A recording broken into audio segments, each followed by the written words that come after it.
This program is brought to you by Emory University. Good afternoon, everybody. How are you doing? Good, good. I'm Rosemary McGee, and I'm director of Emory's Manuscript Archive and Rare Book Library, and I would welcome you to take advantage of that great resource, and especially to come visit our current Seamus Heaney exhibition in the Woodruff Library, which is outstanding, called The Music of What Happens.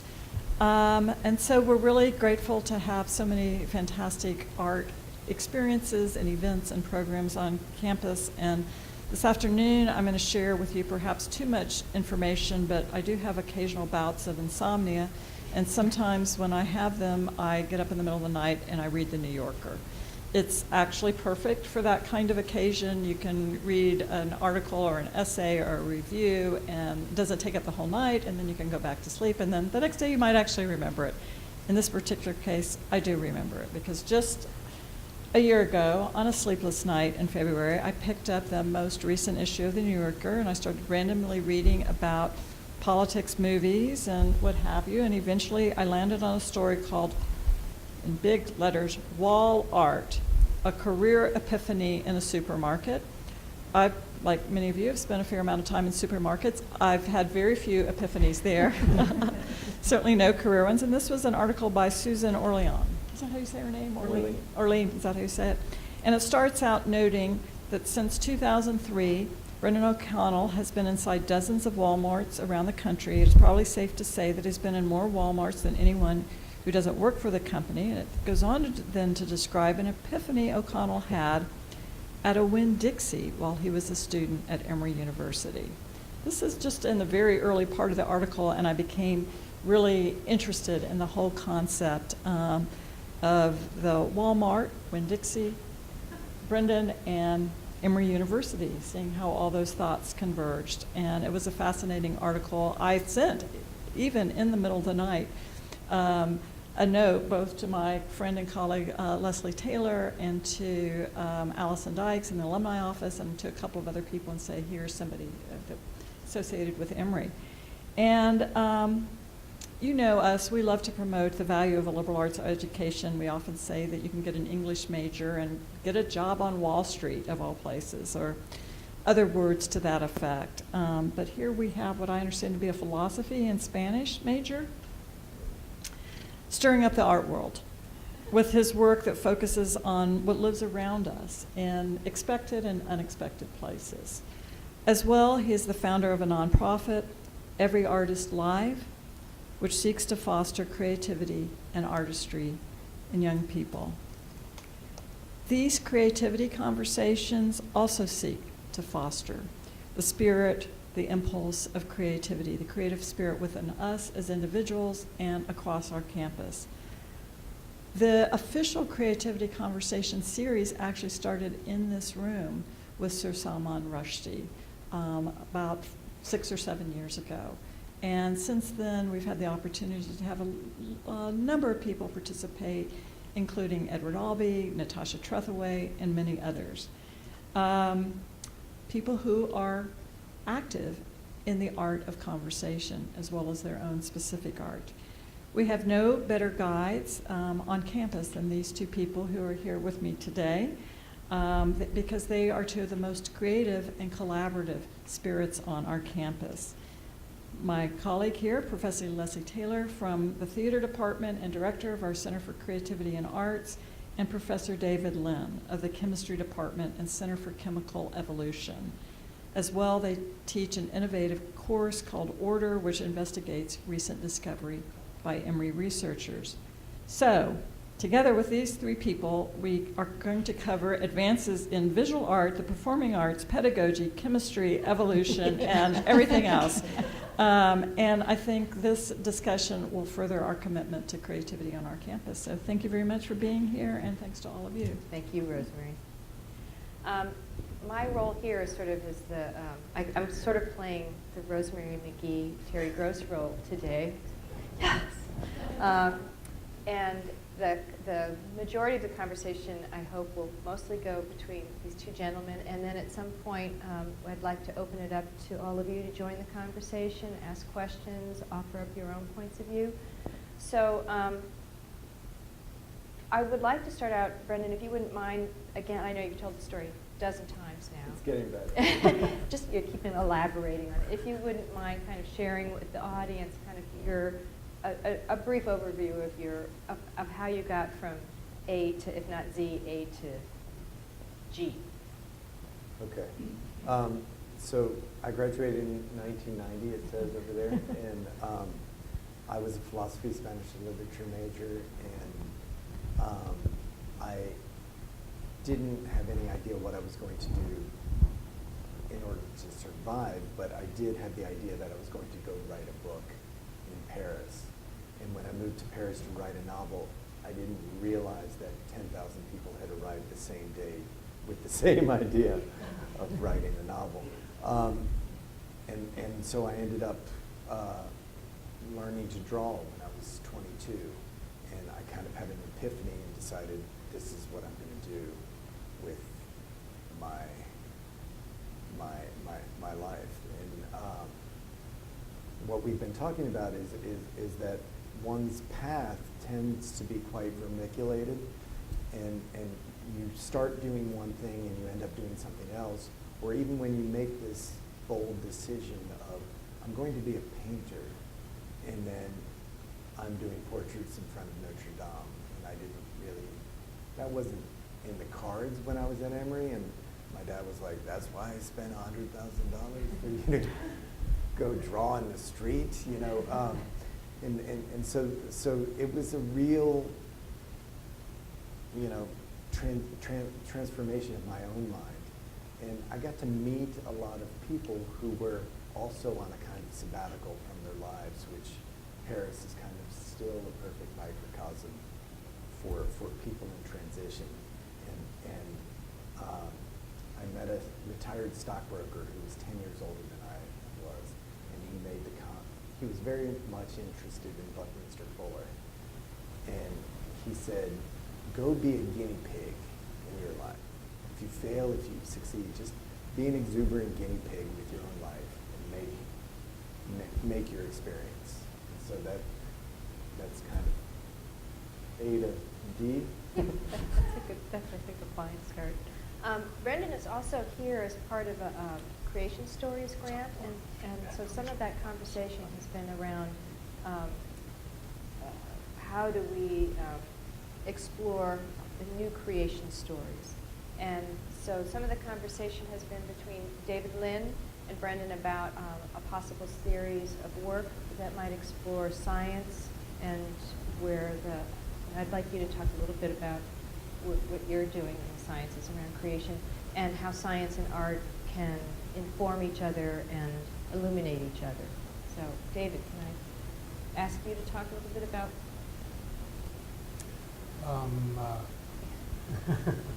Let's see, maybe I'll put this up with a little story Okay. also. I would agree completely with Brendan. It's not clear. In science, we call it a random walk.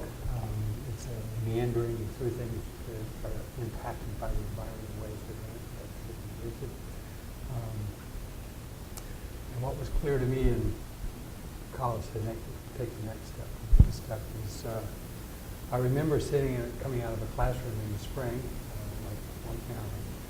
walking out of this chemistry classroom and looking to the side of the steps and seeing a tree.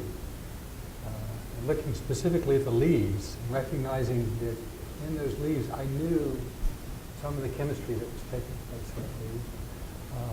And I could start to fathom all the things that happen to make a leaf successful, and all the molecules and the way that they were moving and the way this was happening. And it was a marvelous myriad, a beautiful system that allowed this leaf to survive. And I realized at that point that the things that I really like to think about were molecules that I can't see, but I can imagine, and I can do experiments to look at what happens. And it's it's a beautiful dance, if you will, of the molecules that allow this leaf to function. And so in my mind, it was an image and a vision that was as impactful as a painting or a work of art or dance. But the thing that made it intriguing for me is I couldn't see it. I had to find different ways of trying to look at it, and different ways of trying to understand it, different ways of trying to explain it. So it's funny the little idiosyncrasies I think that different people have, but it was very much connected to imagining what's happening in the physical world around me and trying to put that into context. And I went on to marry a poet. And so the field of art and science have always been very natural to me and very much part of what drives my fascination with the world around us.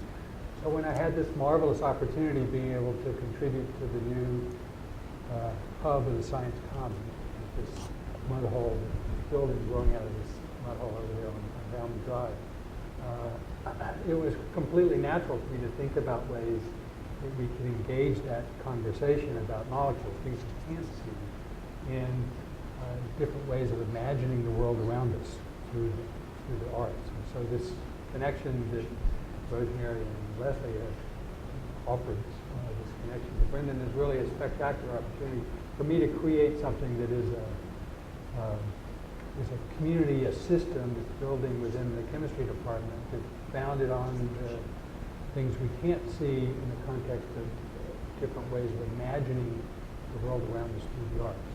So I don't know if that Yeah, that's sounds right. perfect. Can you talk a little bit about what the two of you experienced when you went to a very, very cold January day? We did that today too. You did. You went back today? Okay, great. Well, and how's it changed?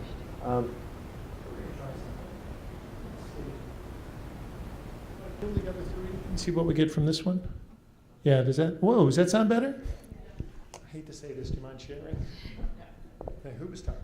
I just asked the questions. So there's this massive, beautiful wall over in the chemistry building, and everything I've been hearing from David about the idea of having an interactive space, and because I have no science background whatsoever, and David mentioned certain things. One of the most startling things he said to me is that humans are 99% bacteria. And I've been thinking about that for a week now, about what that means, that I'm actually only 1% human and 99% bacteria. But the idea that resonates with me is I feel as if sometimes I've been painting the surface of things, and sometimes I've been trying to paint what I imagine is beneath the surface of things. And most of my abstract work was related to what I felt was beneath the surface of things. And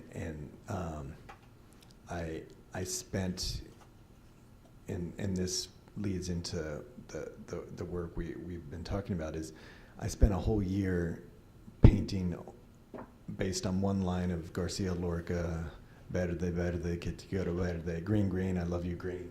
And I did this entire series, I'm gonna scroll through, of just green paintings. Those aren't green, but and so I kind of felt like I was painting, for lack of a better word, the molecules beneath things, or using the water motif, or what is inside the water, and I really. I think my wife thought I had lost my mind because I literally spent a whole year just in green. And then I was doing the surface of things by taking photographs that people gave me and then eroding the surface. And so I kind of felt like the green abstracts were going towards the surface, and this was taking the surface away. If that sort of ebb and flow of you have a disintegrating surface image. But those were the last oil paintings that I did before the Walmart series was the idea of.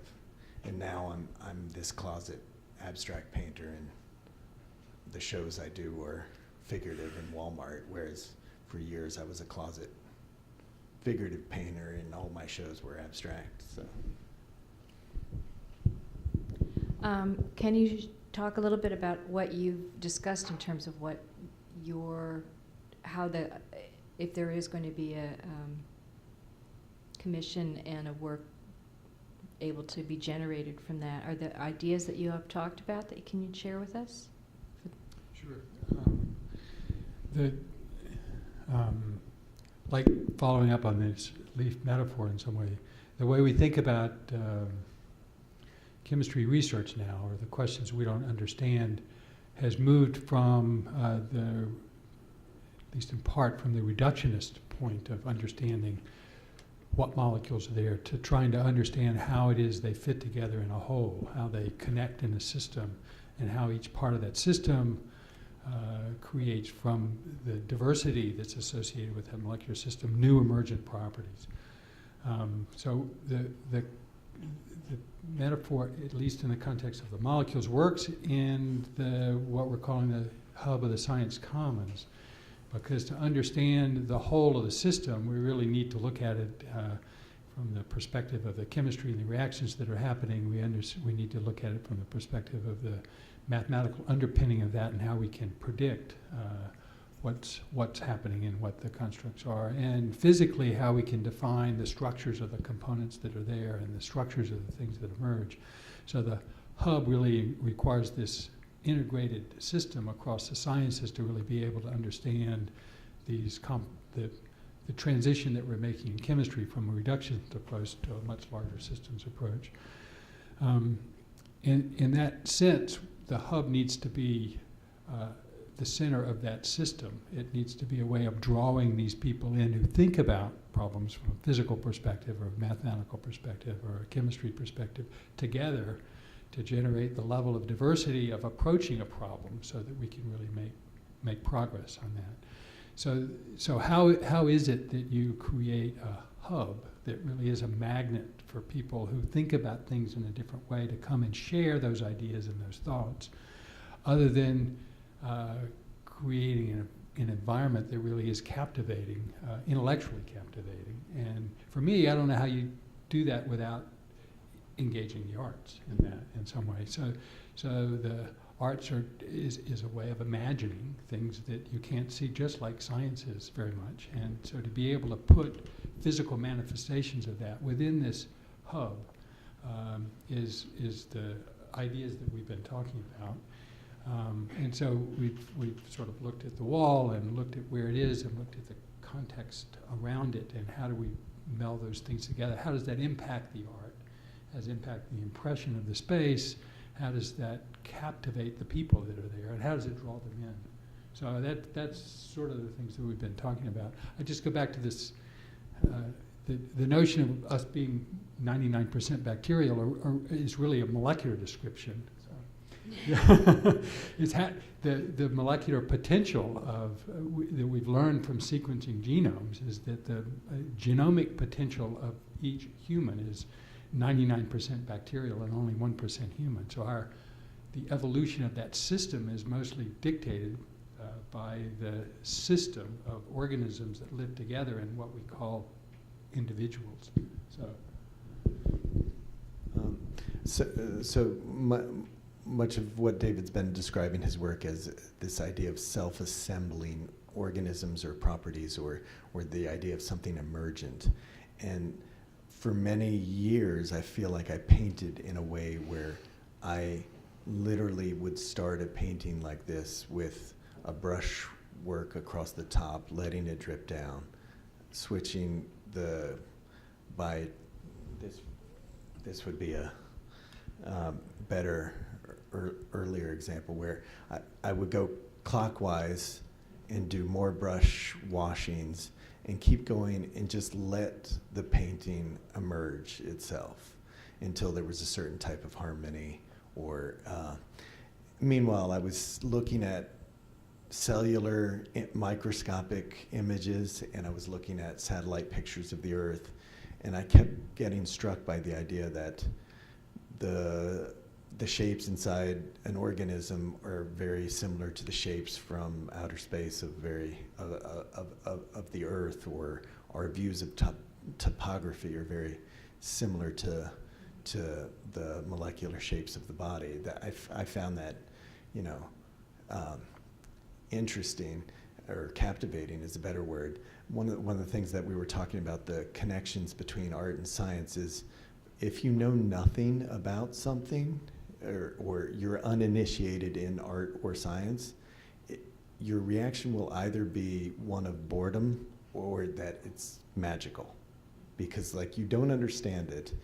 And when we were talking about, one of the most significant ideas that happened to me while I was at Emory was the notion of Keats' theory of negative capability, in that you don't need to know clearly, but the mystery and the beauty of not knowing was okay, in that sort of place of reaching into the unknown. There's a richness there in itself. So.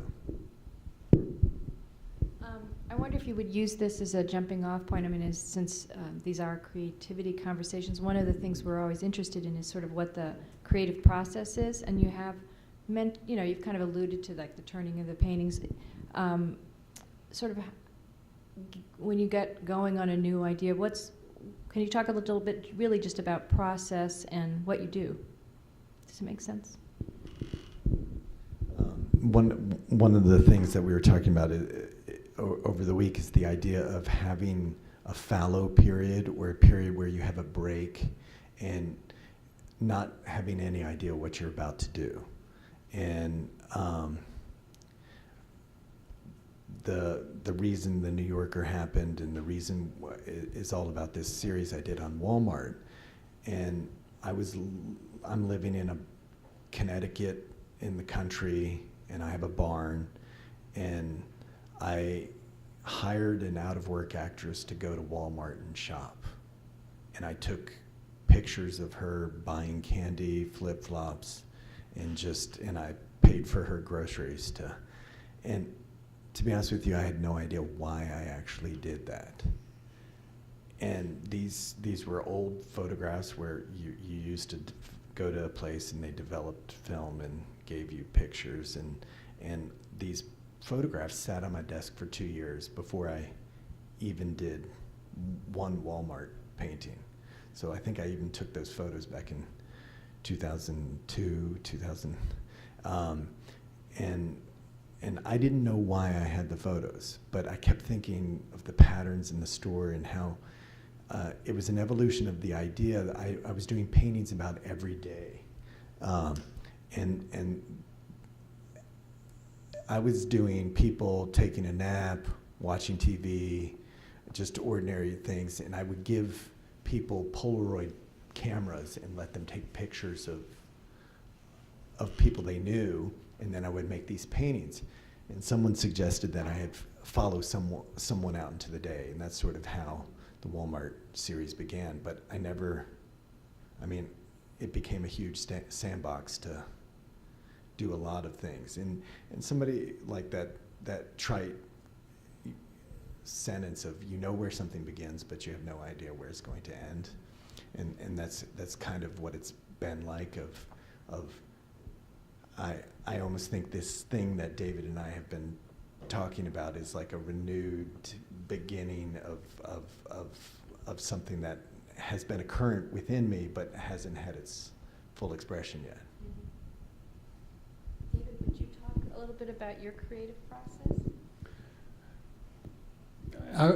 We've had a great conversation the last couple of days, and so something that Brendan actually, an image that he articulated, I thought was very powerful to me. He talked about, and I might phrase it slightly differently, he talked about energy flowing through you. So energy has a frequency, that frequency can flow through you, and it can change frequency. It changes by the nature of the person that it flows through. And that's sort of the creativity part. It's, you perceive something from the outside and you mold it and you re-express it in a different way. So this notion of translate this into energy, I think, was very powerful, a powerful image for me, at least, to think about. We talked about that in the context of what a university does, and we've talked about that in the context of the creativity. And one of the aspects of the creativity process is the essential nature of having the time to allow that to ferment in some way, so it flows through you. It can't flow through you transiently. There needs to be some incubation time before it comes out, and that's in part where the re-expression or the energy change or the frequency change is important, at least following that metaphor. So in sciences, it works very much like the arts. I think it's critical that you find the time to be able to process the information that you see, or let it change or ferment or manipulate, or be open to the emergent opportunities that you have. And it's about wonder. It's about trying to understand things that you don't understand, and sitting with the uncomfortableness of not knowing what it means or where it comes from, or how to put it in the context of your personal life or your personal way of viewing and understanding the world around you.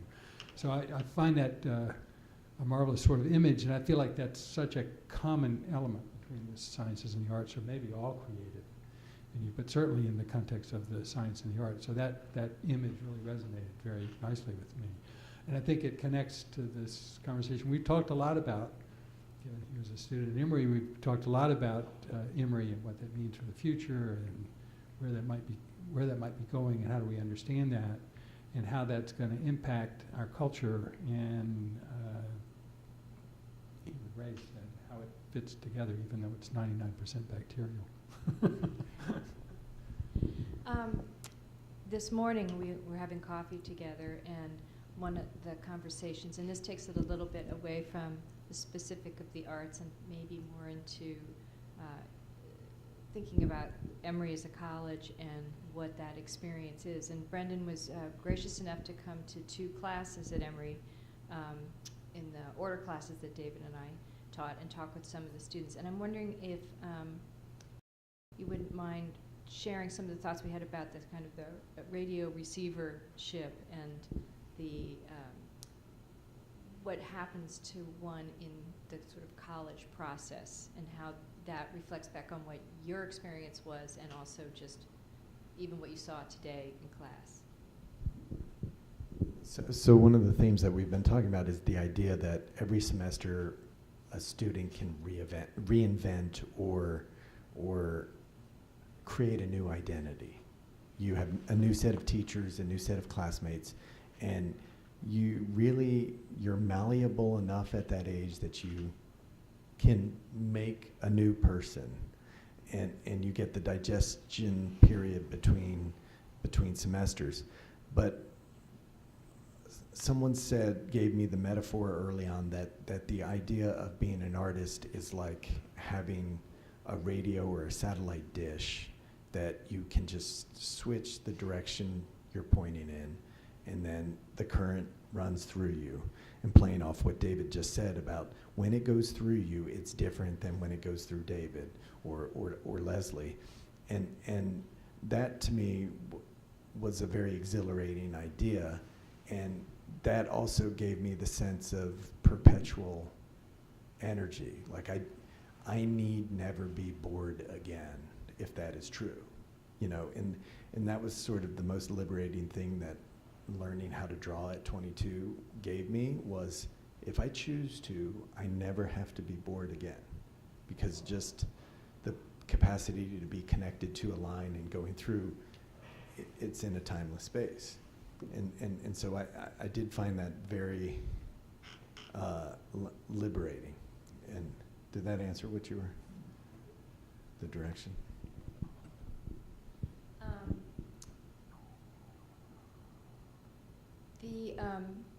One of the things I was really struck by today in class, at the end of the class, when you had just talked about that, is about how much it resonated with the students. And I'm wondering if maybe both of you, because you have been doing this order class, and this is a mission of yours, about what it is to be a student and the trajectory through it, and what you think that the college experience actually provides in addition to an education, hopefully. So there's this I was a philosophy major, and we had a lot of discussion classes and debate-like classes, but we didn't have the environment where you had people from many different teachers from different disciplines and also students from different disciplines in a seminar setting. I don't remember anything like that. And I do think that this is sort of the paradigm for the future, because so much with technology can be taken care of. All the factual stuff can be taken care of online. But I'll give an example. This young man stood up, and I've done 10,000 caricatures of people, so I read faces very quickly. And so I read him, and I read him wrong, because his voice was entirely different than what his face and body was. And what came out of his mouth was, I found, astonishing.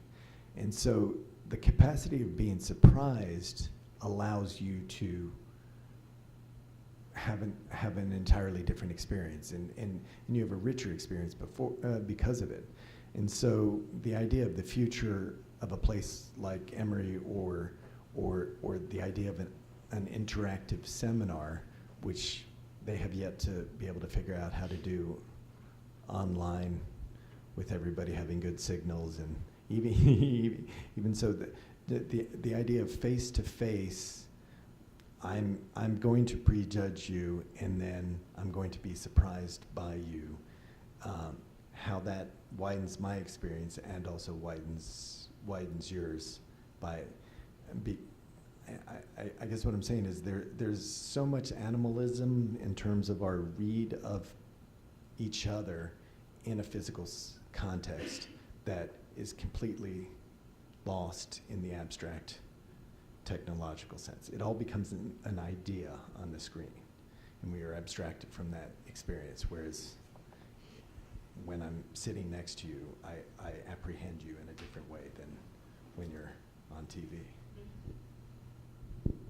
Yeah, I just give another example of that. The class today, before the one that Brendan came to, is a woman who's a PhD student in religion, and to come to the class, she has to walk through the chemistry department, past all the research labs, talking to students that are from biology and philosophy and chemistry and physics about Lot's wife, is what her story's about, and where her thesis research is on, and just the context of that I find really appealing, in just the level of diversity that you bring to the class. But when you boil it down to what she's really trying to teach, she's trying to teach the students to read the text carefully and to understand all the nuances in the text with respect to the different stories and how those stories weave together. How do we understand the history? How do we understand the religion? How do we understand the perspective that provides then and today through the context of these stories? And it's really no different. And she makes this connection. It's no different from the way we do science. We do experiments, and we try to interpret what those experiments mean. And it's dependent on the context, and it's dependent on what's been done in the past, depending on how we imagine this working in the future. And so this idea of really blending together the concept of reading text and understanding the stories that we all live with, and understanding the physical world that underpins that are so interconnected that this notion of this kind of class is really appealing to me, particularly to me, because I get to sit there and benefit from all these different perspectives, and it's really great for me. But it does make a statement about the unique position that universities, particularly research universities, are in at this point, where they can create value in the context of bringing people together to discuss these things. And it's not just about the information, it's about how we understand it and how we share it, and what are the stories that underlie that information. That I don't know how you can do it outside of putting people in a room together and having them share that experience. So the class, I think, is, for me, is really rewarding because of what it brings to the table. One of the things we talked about this morning also, and you had brought it up yesterday, was, and I'm just curious, as I think this has a lot to do with a couple of the other things you have talked about, is, and I won't get the quote right, but about amusing ourselves to death versus being able to be in solitude. And I wonder if you could both talk a little bit about that and our current world.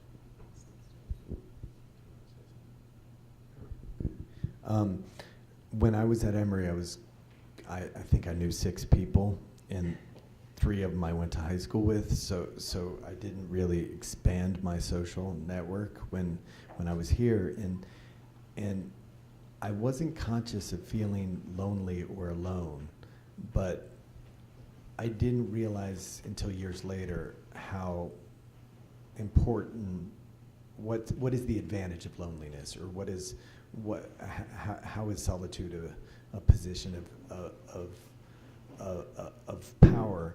And it gave me time to think, and it gave me time to take in information, and that was really significant. And now I still spend most of my time alone in a barn, and the idea of a place like this of affording that. But your point about, I think we're more afraid of being alone than we are afraid of being entertained to death, I think was what we said.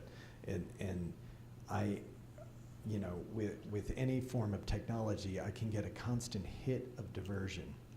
And Pascal's idea of the hardest thing for a man is to sit alone in a room and not distract himself, he had no idea the level of distraction that was in store for human. And we've been infinitely creative in our capacity to find new ways to distract ourselves. So I got concerned when I live in sort of Connecticut, sort of boarding school central, and I know a lot of the teachers there, and they were talking about that generation between that they're very good consumers of technology, but not necessarily the idea of producing. And I've often thought about the idea of consuming versus producing, and which is probably why I'm painting Walmart. But the notion of you almost have to be alone in order to be in a producer capacity, because you need the vantage point of being able to see.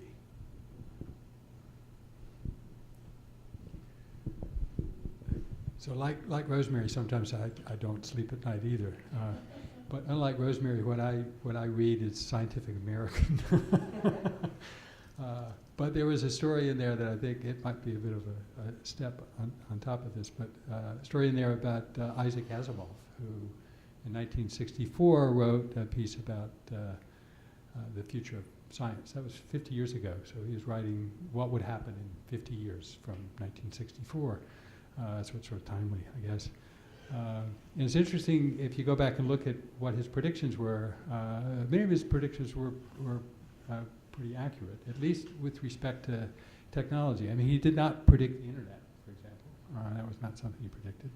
But he did make predictions about houses that could be underwater. We could be living in the oceans rather than just on land. And that technology exists today. I think we could do that, but it hadn't been implemented. He did make predictions about going to other planets and visiting other planets and setting up colonies on other planets, like 2001: A Space Odyssey and so on. And we have the technology to do that, but we haven't really. And at the end of the day, I think if you look at those predictions, I mean, somebody got right, somebody got wrong. The thing that stands out, I think, is the fact that it's not just the technological advances. It's our willingness to commit to those sort of technologies that we haven't done. And there's a question about why have we not built houses below in the ocean, or why have we not gone to planets? And it's not so clear. Is that because we're not taking enough risk, or is that because there's really no financial incentive for it, or where are we in this concept? And I bring this up only because we can imagine the future, and I think that's certainly what we try to do in the sciences, is sort of imagine how we understand this process and how can we test it and improve it. But then once we develop the technology, how do we implement it, and how does that impact the lives that we live, and how does that dictate the future that we're going to make for ourselves, is what I think is not so clear, but it is up to us. And I find that sort of appealing and exciting and terrifying all at the